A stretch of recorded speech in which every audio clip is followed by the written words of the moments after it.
هو علي إبراهيم. نعم. في قصيدة حق راشد بن سالم الخضر، القلب من الوجد انفطر. هذه الخضر متى مسوي لنا القصيدة هذه؟ والله هذا ما يقرب أكثر من 30 سنة أفكر يعني. على معنى إيش سواها يعني؟ متى سواها؟ وكانوا يغوصون الغوص ويدخلون أبو ظبي، ولما ضربت الشمال ودخلوا أبو ظبي قالوا ما نعرف حد، لأنه قال أنا أحيد ناسني وبنضيف عندهم. قال كيف بنضيف؟ قال بسوي قصيدة بقلطها، وسوى قصيدة وأرسلها إلى أهل البيت. نعم. لما سمعوا القصيدة أرسلوا عليهم من الخشب. نعم. قالوا خليهم ينزلون راهي الخضر الشعر وربعه ينزلون مكرومين ومحشومين، ونزلوا عاد.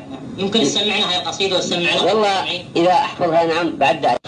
القلب من الوجد انفطر، والدمع كشط النيل جرى، وبوادي التيه يهيم جوى، وبنار الشوق وبالخطر، وبذات الخال ومقلتها لما رجعت نحو البصر، فكأن الخال إذا التفتت كسرى وبجانبه الوزراء، وملوك الشام على الأوشام، وخديوي مصر على النحر، وعتيق الخمر بمبسمها، واللؤلؤ يشف عن الثغر.